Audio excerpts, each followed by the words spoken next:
Bonjour à tous et bienvenue sur le webinaire dédié à Data Protector, une solution OpenText, une solution de sauvegarde pour tout ce qui est environnement Microsoft. Je suis Stéphane Castagnier de Prianto et Hugo. Et merci Stéphane, je suis enchanté. Bonjour à tous, je suis Hugo Simoni, ingénieur avant-vente à Prianto. Et comme tu l'as dit Stéphane, on va présenter aujourd'hui Data Protector for Cloud Workloads, qui est une solution qui fait partie d'OpenText. Et je vais laisser Stéphane présenter tout d'abord l'agenda.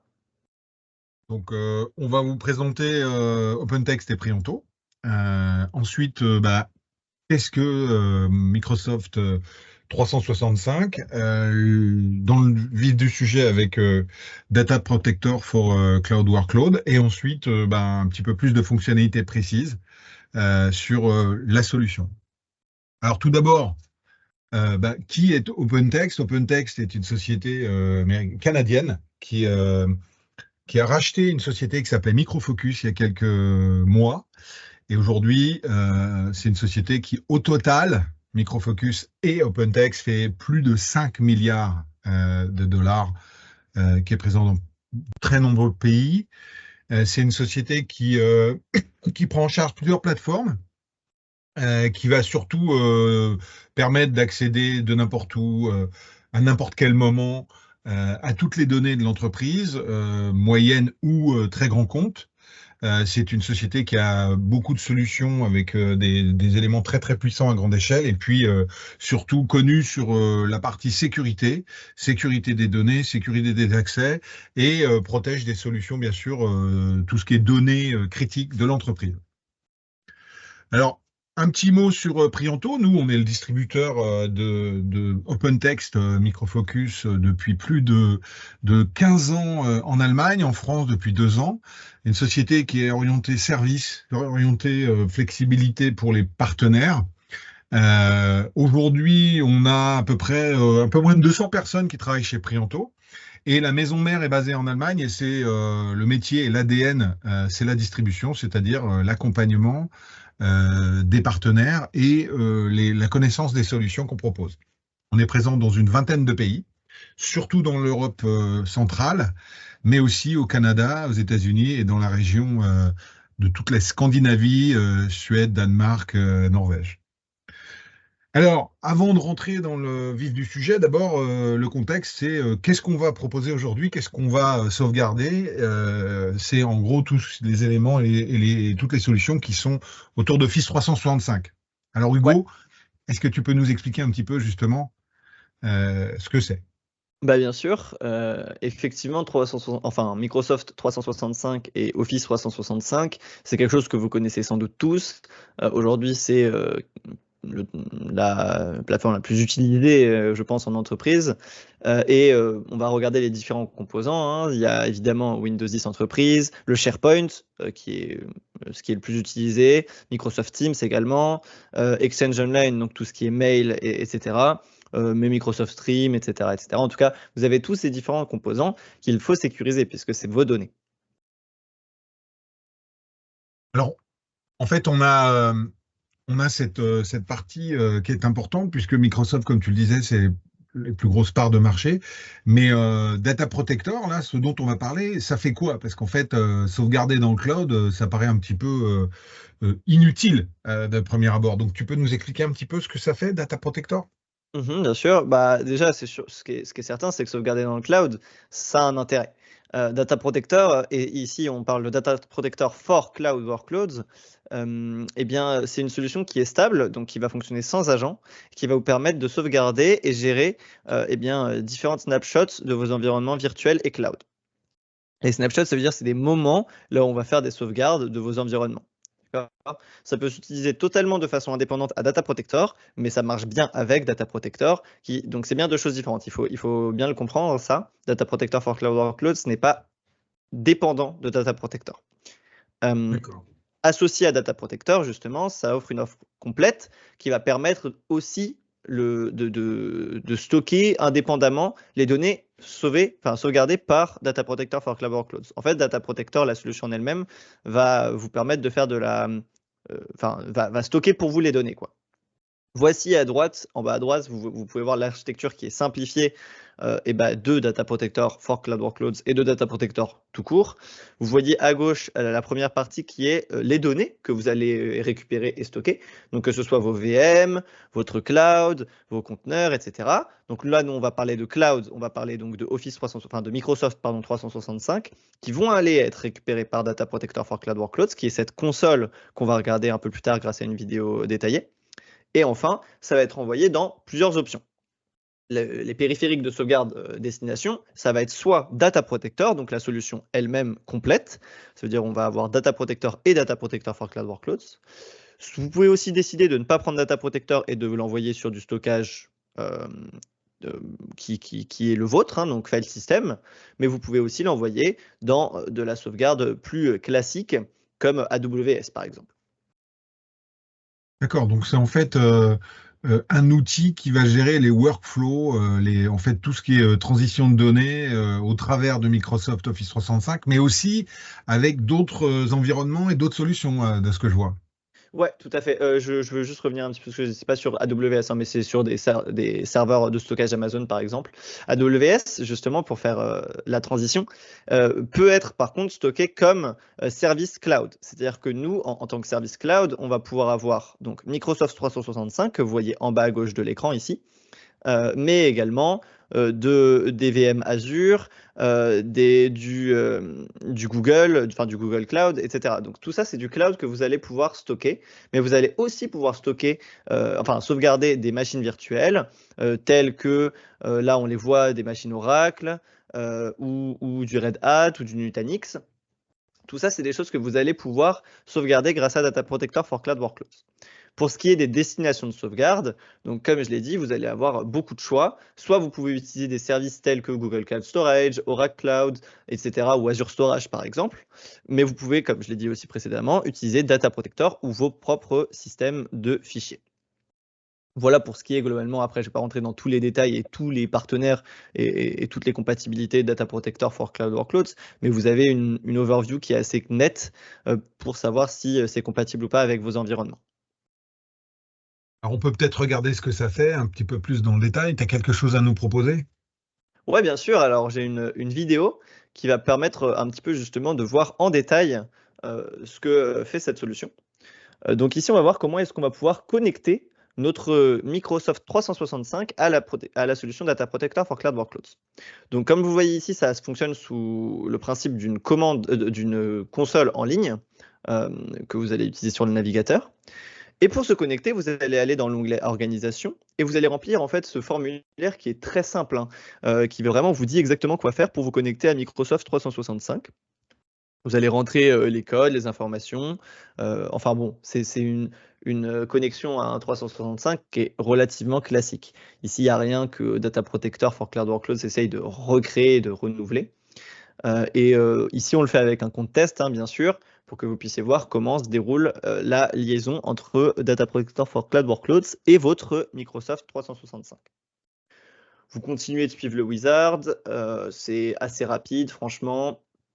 Ici, on va donc décider de créer l'application donc Data Protector for Cloud Workloads liée à 500 utilisateurs, au compte qui a à peu près 500 utilisateurs. Bon, là, il y en a moins pour le test, mais on va dire qu'en général, ça va être ça. Pareil, ici, on prend la permission du SharePoint, puisque c'est depuis la page du SharePoint qu'on va donner la permission à Data Protector for Cloud Workloads d'accéder aux données, de permettre de les sauvegarder, de les restaurer. Donc tout ça, c'est vraiment quelque chose de classique avec toutes les solutions de sauvegarde de Microsoft 365. Il faudra donner ces permissions dans tous les cas.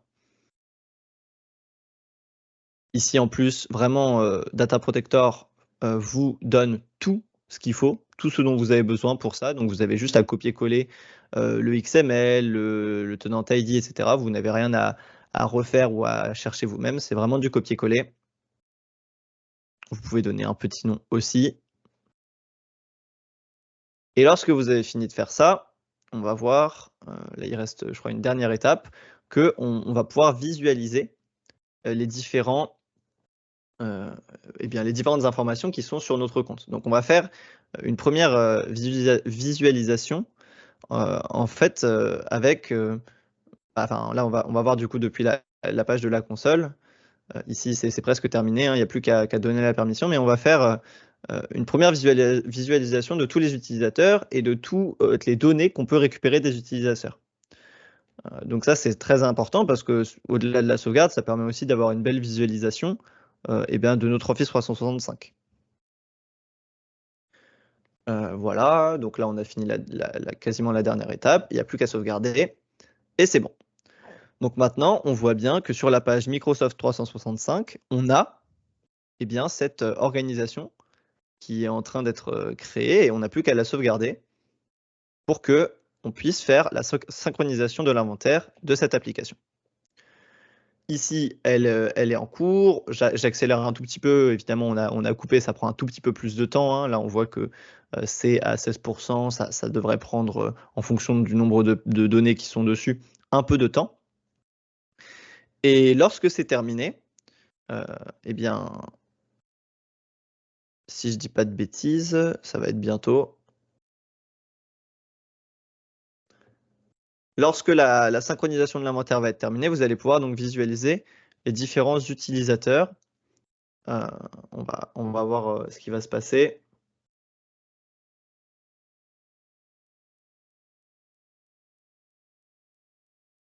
Et les différentes données. Voilà, donc là, c'est terminé. Comme vous le voyez en bas, il y a un petit truc qui vous indique aussi, évidemment, le pourcentage de progression. Ça, c'est pas mal, hein, d'un point de vue administrateur, pour vérifier que tout se passe bien. Il y a des logs qui montrent. Et donc là, on voit bien tous les utilisateurs qui sont présents sur ce Microsoft 365. Donc là, vous avez leur login, vous avez si c'est des utilisateurs ou des admins, vous avez l'espace de stockage qu'ils occupent, s'ils sont connectés ou non. Enfin voilà, vous avez de multiples informations. Vous pouvez voir également les groupes, vous pouvez voir également les sites et les teams. Donc en gros, toutes les instances Microsoft 365. Vous pouvez les trier, vous pouvez les chercher. En tout cas, la plateforme vous permet de vraiment visualiser et de rendre l'accès pratique à ces informations. Le but est de gagner du temps, bien sûr, hein, et que si jamais vous ayez besoin de récupérer la sauvegarde d'un utilisateur en particulier, eh bien, vous puissiez le faire. Ici, c'est l'utilisateur qui a créé ça. Il est ici et on le voit bien. Il n'y a pas de backup qui a eu lieu, évidemment, puisqu'on vient d'ajouter l'Office 365. Et là, justement, on va créer un périphérique de backup. Donc pour ça, on va aller dans l'onglet Backup Destination. Et ici, ce qu'on va faire, c'est qu'on va créer justement cette destination de backup. On va le faire en file system, hein, bien sûr, parce qu'on ne va pas se connecter, pour l'exemple, hein, à un service de stockage en ligne. Mais ici, voilà, on va pouvoir lui donner un nom. On va choisir l'endroit de destination. Et cet endroit-là, ça sera l'endroit où seront stockées toutes les sauvegardes. Donc, si on repense au schéma que je vous ai montré tout à l'heure, on va vraiment avoir les données qui sont sauvegardées. Elles passent par Data Protector for Cloud Workloads et elles sont envoyées dans ce dossier de destination, que ce soit File System, Data Protector si on a la solution complète, ou Google Storage par exemple. Ici, on choisit donc le file system qu'on veut, donc on donne le chemin d'accès à ce file system. Voilà, donc évidemment, ça ne sera pas exactement la même chose pour vous que sur cet exemple, mais le but, c'est que vous puissiez comprendre étape par étape comment on fait. On décide que c'est donc bien la destination de backup pour le cloud.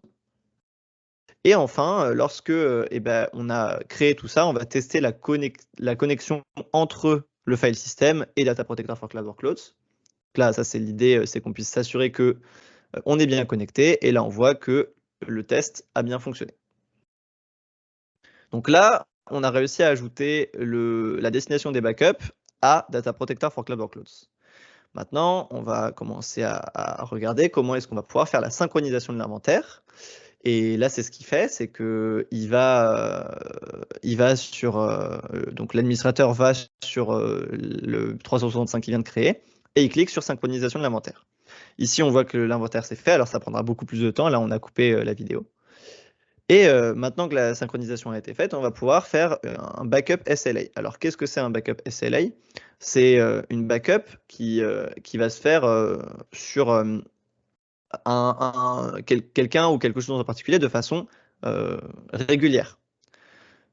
Donc, ça peut être soit manuel, soit régulière. Ici, on va en créer une. Et juste pour revenir sur ce qui a été montré juste avant, on a bien vu qu'il fallait bien d'abord choisir le file system ou Data Protector ou Google Storage ou autre service de stockage pour sauvegarder l'endroit, enfin pour décider de l'endroit où on allait sauvegarder les données qu'on synchronise. Et seulement après avoir fait ça, on peut synchroniser les données. Maintenant, ici, on voit qu'on veut justement donc créer par exemple une sauvegarde pour un certain utilisateur. Ici, l'utilisateur administrateur. Voilà.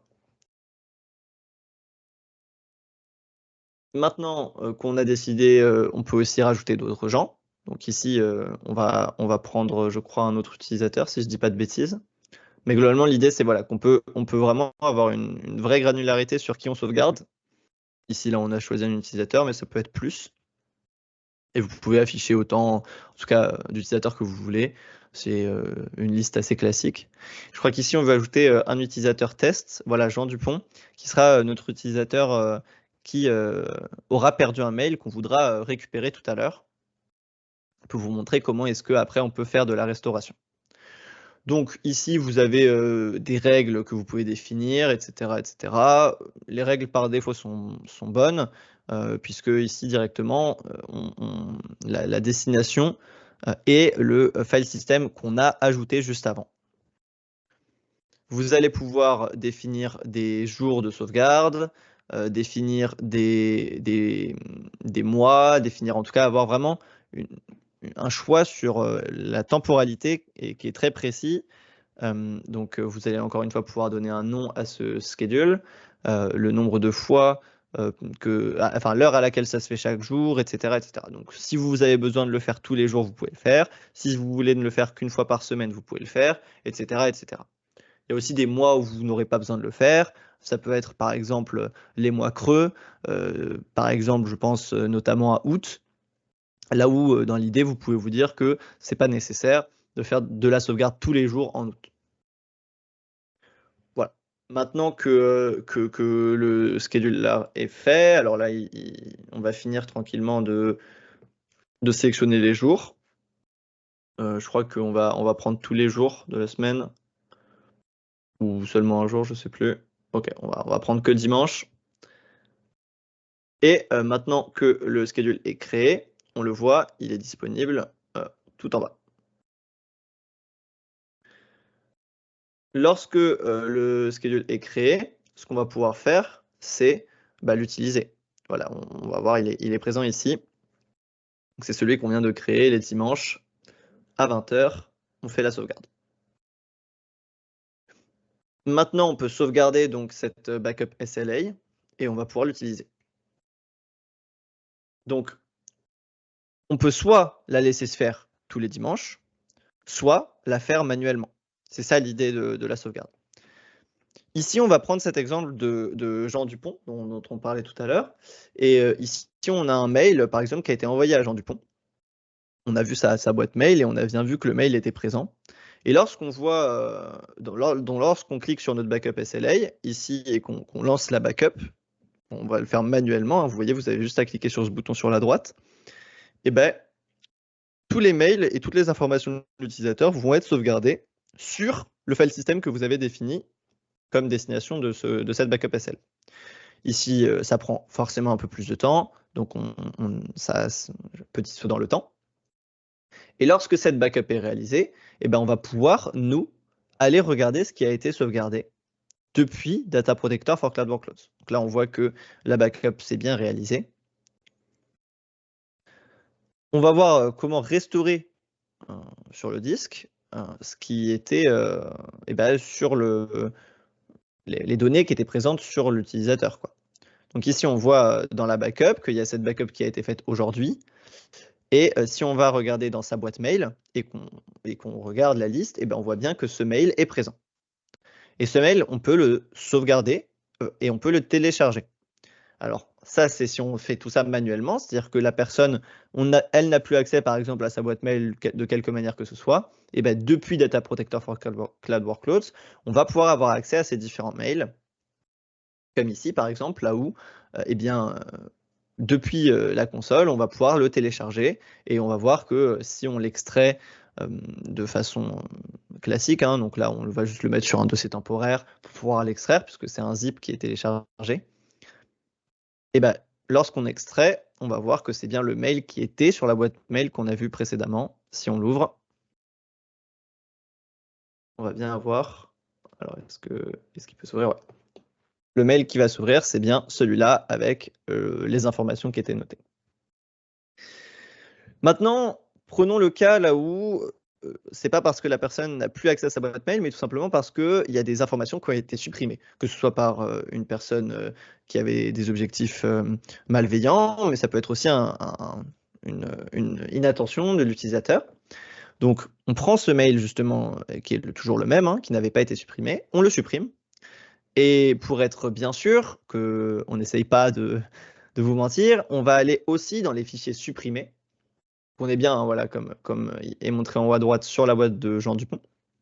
On va aller dans les fichiers supprimés et on va supprimer ce mail des fichiers supprimés et le supprimer des supprimés des supprimés. Voilà.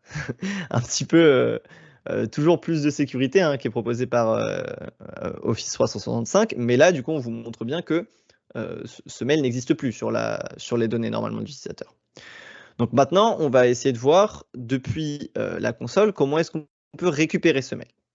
Donc on va chercher l'utilisateur en question. Et grâce à la sauvegarde qu'on a fait précédemment, ben, on va montrer que même si on fait une nouvelle sauvegarde, ce qui va être fait tout de suite, c'est-à-dire que là, on va faire une nouvelle sauvegarde avec le mail qui a été supprimé, on sera quand même capable de le retrouver, le mail. Donc, par exemple, un utilisateur supprime un mail. Là, je vous rappelle qu'on avait fait une backup qui est tous les dimanches à 20h. Eh ben, imaginons qu'il supprime son mail le dimanche à 19h55 et que la backup se fait, comme elle a été faite ici.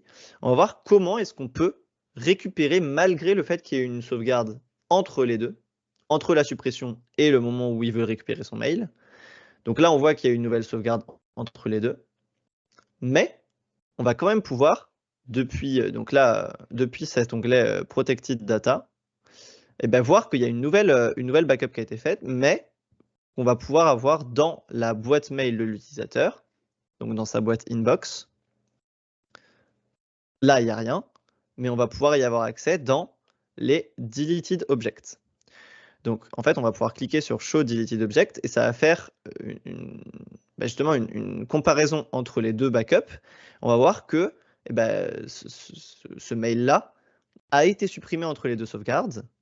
Et par conséquent, ici, on a juste à cliquer sur restaurer les fichiers supprimés pour que le mail retourne dans la boîte mail de l'utilisateur. Malgré le fait, comme je l'ai dit, donc, que cette nouvelle backup a été faite sans le mail présent, ni dans les fichiers supprimés, ni dans les fichiers supprimés de supprimer, ni dans la boîte mail tout court.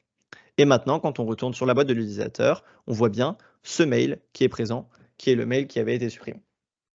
Donc là, on a pris l'exemple avec un mail, hein, bien sûr, mais ça peut fonctionner avec tout type d'informations. Un fichier sur le SharePoint, un document, une conversation Teams. Enfin voilà, on parle vraiment de tout ce qui peut être stocké et tout ce qui était listé, hein, dans les composants de Microsoft 365. C'est ça que ça sert, un OpenText, enfin un Data Protector for Cloud Workloads d'OpenText. Le but, c'est vraiment de vous proposer de la sauvegarde et de la restauration facile et efficace de vos données. Pour ce qui est de la vidéo, ça conclut l'overview général du produit. Et Stéphane, alors merci Hugo, très bien, merci pour quand même cette overview comme tu dis, mais un peu deep dive, hein, on va dire qu'on est allé quand même dans le détail. Donc est-ce que d'un point de vue Data Protector for Workload, on peut savoir effectivement quelles sont les fonctionnalités qui protègent en fait ce genre de problème en fait qu'on rencontre? C'est sûr que souvent on entend oh mais moi j'ai pas besoin de protéger mes données, je fais déjà assez attention comme ça, mais on sait très bien que dans la pratique c'est pas vrai. On sait que le nombre d'erreurs humaines, que ce soit accidentelles et malveillantes, arrive tout le temps. Donc là c'est l'exemple que je prenais, hein, c'est si l'utilisateur supprime son mail ou supprime une conversation Teams ou remplace un fichier, parce qu'on parle d'écrasement de données accidentelles. Ça existe énormément. Il y a aussi tout ce qui est attaque de logiciels malveillants, panne de l'infrastructure cloud, là où ça peut arriver également, hein, de ne plus avoir accès à certaines données, mais c'est toujours mieux de les avoir stockées quelque part, notamment les mails, là où vous avez vu qu'on peut les télécharger même sans avoir accès au, au mail. Hein. Ici, on a pu juste télécharger le mail sans y avoir accès, donc on peut faire la même chose pour un fichier ou pour une discussion Teams, par exemple. Et c'est super important donc de protéger toutes ces données-là. Ça permet aussi de prévenir la perte des données si jamais les licences Office 365 ou autres expirent. Enfin bon, en tout cas, ça va vraiment permettre de protéger tous ces éléments qui sont essentiels au bon fonctionnement d'une entreprise. Alors, tu as mis, Et t'as mis le doigt sur l'accent sur la partie Office 365, mais il y a d'autres choses à l'intérieur. On aura l'occasion peut-être de refaire une présentation, mais il Mhm. n'y a pas que, il y a pas que la partie email, messagerie, il y a aussi tout le reste. Tu peux nous Ouais, c'est ça. présenter un petit peu les caractéristiques, s'il te plaît? Ouais, bien sûr. Bah, si on doit faire une synthèse de tout ce qu'on a dit jusqu'à présent, ce qui est très important avec Data Protector, c'est que ça permet voilà, de faire de la sauvegarde cloud à cloud ou cloud vers site si jamais vous voulez stocker sur vos propres serveurs. Ça va vraiment faire une stratégie en incremental forever. Donc, ça veut dire que vous avez le choix de quand garder vos sauvegardes, quand faire vos sauvegardes, etc. Donc voilà, la destination des sauvegardes est très très libre à votre choix. La restauration est très efficace et très rapide, comme je vous l'ai montré avec le mail. Et vous allez pouvoir sauvegarder donc les boîtes aux lettres, les calendriers, les contacts, le SharePoint, le Teams et le OneDrive. Et tout ça, comme on le voit sur le schéma qui est à droite, hein, c'est essentiel pour le bon fonctionnement de votre entreprise. Donc si je peux résumer, Data Protector for Cloud Workloads et même associé à Data Protector, c'est la solution qui vous permettra de protéger vos données, de les sauvegarder et de garder une activité saine en utilisant Office 365 ou les autres différents produits cloud que vous pouvez avoir. Et tout ça sans agent. Et tout ça sans agent, avec une console web, tout à fait. Bon, bah écoute, je pense qu'on a tenu une bonne demi-heure. C'est bien parce que ça permet d'avoir une synthèse assez rapide des fonctionnalités. Mmh. On continuera de faire un autre webinaire prochainement, mais on va vous remercier tous de votre attention. Donc, je vais te laisser conclure, Hugo. Donc, je vous rappelle, si vous avez des questions, l'adresse email, c'est contact@prianto.fr. Et il y a même un numéro de portable, donc n'hésitez surtout pas, pardon. Et Hugo, je te laisse conclure ce webinaire. Merci Stéphane et en tout cas, oui, comme je l'ai dit, merci à tous de votre attention, comme tu l'as dit, pardon et si vous avez des questions, nous sommes, à votre disponibilité pour y répondre. OpenText, c'est une solution qui une entreprise et la solution de Data Protector for Cloud Workloads qui nous tient à cœur. On a envie d'avancer, dessus et en tout cas, merci beaucoup de votre attention. Je vous souhaite à tous une bonne fin de journée. Au revoir. Merci, au revoir.